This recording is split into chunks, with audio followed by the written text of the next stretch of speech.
Well, hi, Jessica. Hi, Kelly. Hi. Let me ask you to introduce yourself and tell us a little bit about the Ministry of Family Promise. My pleasure. So, hi, I'm Jessica Penny. I'm the director of Family Promise of Lake Houston. And about me, I'm a social worker by trade. I have 3 kids, 2 dogs, a cat, and a horse. So it's busy at my house. The horse doesn't live there, don't worry. And Family Promise is my greatest work that I've done in my career. We are a self-sufficiency transitional living program for families with children.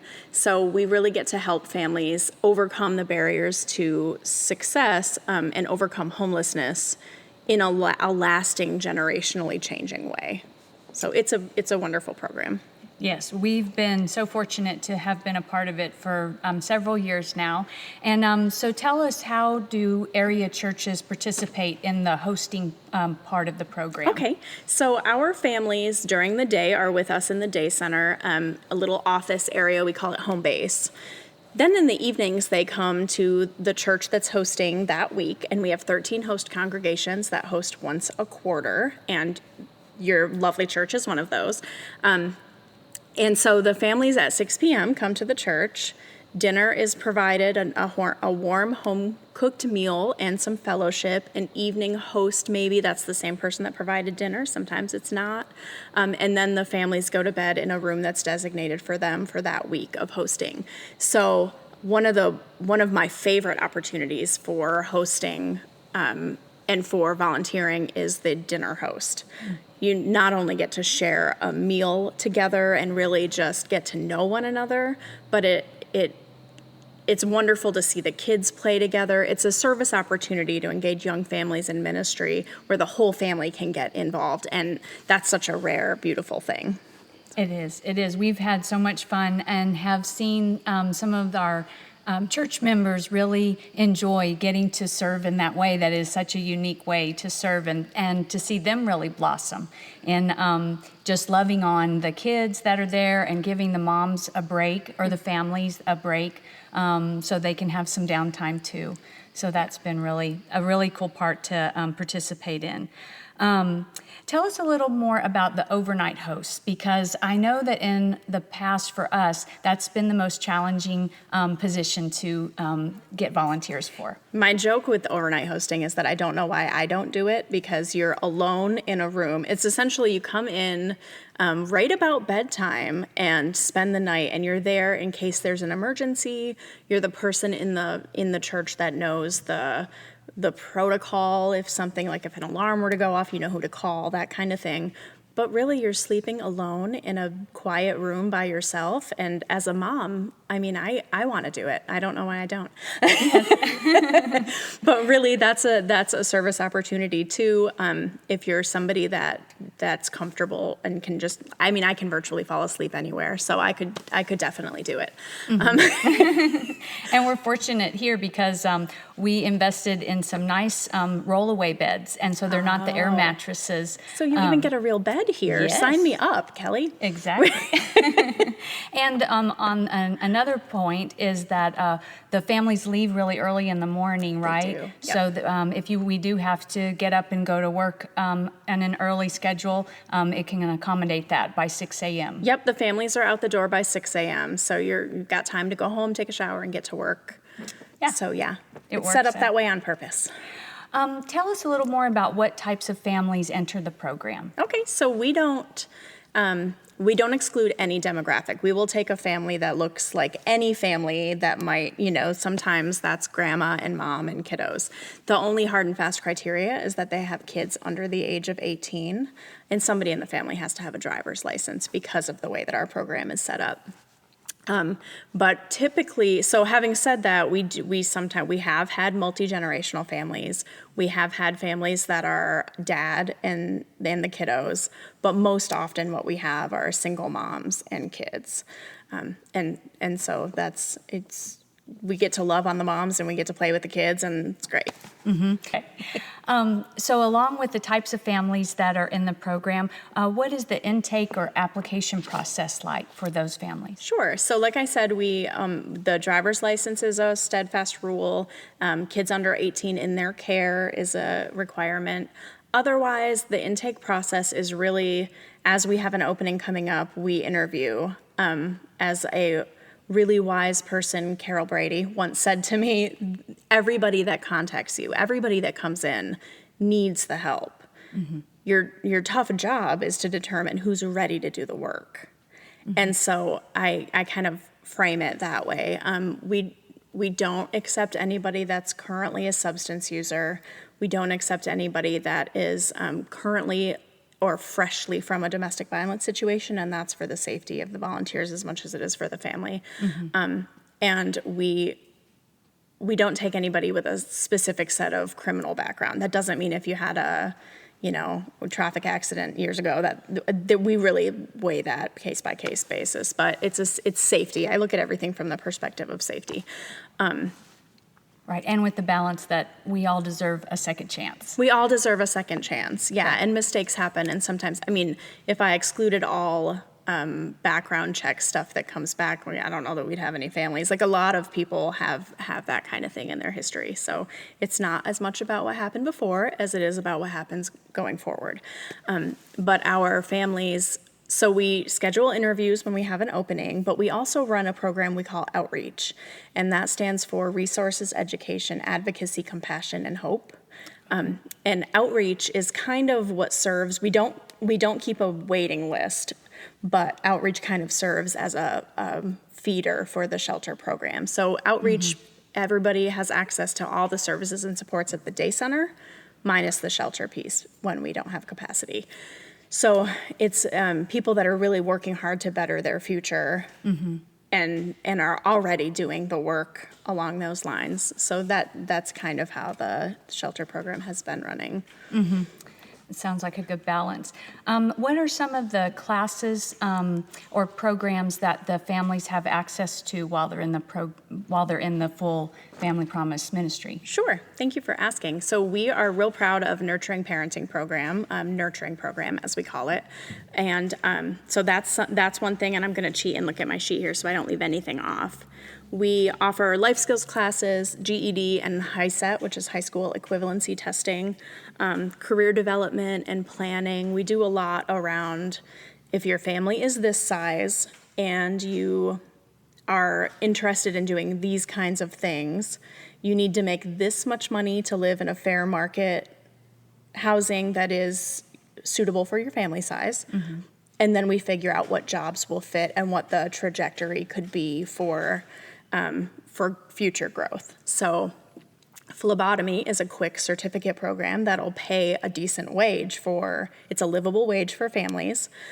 And then there's potential there to go on to be an RN or even further. And so that's part of our career development piece, which is really a lot of what we're doing on an ongoing way with our families.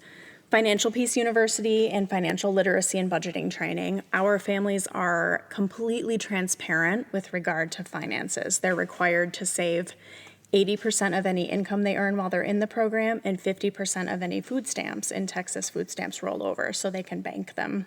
Oh. And that is so that when they leave our program, when they graduate, they have a very comfortable nest egg and they can stock their pantry fully and fill their cart, Right. That first grocery trip. We also offer counseling. We have an intern that was with us last semester and has stuck with us as a counseling intern. She's great.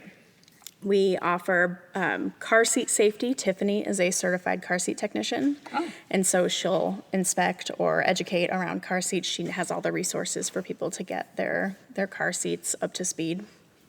I didn't even know there was such a resource like that. I know, isn't that great? And I'm a Nurturing Parenting, I'm a trainer for that program, so I can train facilitators as well. Oh. But that's just in a nutshell, that's what we're doing over there. So there are a lot of opportunities for them to improve their whole situation in life and grow as a healthy family. And Yep, lasting generational change is what we're looking for. Self-sustainability in the context of off all government support. That's how we quantify our success rate, is that 2 years post-graduation, our families are living independently on their own. They have transportation, their relationships are stable, their employment is stable.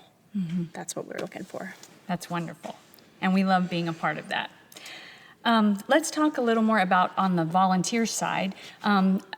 In our Methodist church, we have a program called Safe Sanctuary that we all complete before volunteering with any of the children or youth programs. Is there additional training that you guys recommend or require for volunteers to participate with the families? Sure. So we do encourage volunteers. The Family Promise National guideline is that every 5 years a volunteer should be trained. I feel like 5 years, a lot can happen in 5 years. Yeah. A lot can happen in 5 minutes. So we want, I like people to kind of just go through or revisit the training once every year or two. But we have made it a lot easier recently. We have the training in a Google Drive as a presentation, so it can be self-directed, and then there's a short 5-question quiz that gives credit for the training. So that's an option too. We all had to be so creative as we came up with these ways to get these things out there without being able to see people. Right. So Exactly. Well, that's wonderful. So then, as the coordinator, we can distribute that Google Drive presentation to any of our new volunteers or yeah, folks and that need a refresher. I think it's valuable. We have we just actually did a little small group training this morning in the day center, and one of the volunteers said, "I've been delivering dinner, but now I know why." And so the training kind of gives context to all the little pieces that we do. You know, it's all building something bigger, and it's good to see what that is headed towards. Yes, exactly. And being part of the bigger global program and knowing about it is really... I get more excited about doing it if I know why. Right. And, I want to share information with folks. Right. Well, I appreciate you coming and describing the program to us. Is there anything else that you'd like to share about the program and how we can be more active? Yeah, sure. So I talked about outreach, which is an opportunity it actually joined our affiliate in 2013 as a way to address our growing neighborhood. Like we just have blossomed in the last 10 years or so, and so the need has as well. And certainly now we're seeing that again. But the outreach program was a way to kind of help with when our shelter was full. So we can take about 15 to 20 families in that outreach program, and the more volunteer support we have around that, like when somebody is looking to, get their GED or their high set and they need help with math, I'm out. I'm a social worker. I don't math. I can nonprofit finance. That's about it. Right. So when we have volunteers that have a specific skill set, I love to have that in my mind, so that we can match people with people that really are skilled in that area. And we also have a transitional housing program that's small but amazing, and that is where families can stay. We have one home that was donated by Clayton Homes last year, and we have a family that's living in there that's working on becoming a police officer. Oh. So the last transitional housing family we had, mom got a teaching certificate and is now teaching math in Aldine ISD. So that's beautiful too, because you can really see the long-term change and growth. But How about some of the events that the local chapter has? Oh, thank you. Yes. So we part of why we can have these different things and be agile in terms of addressing the needs of our community is that we don't take any state or federal funding.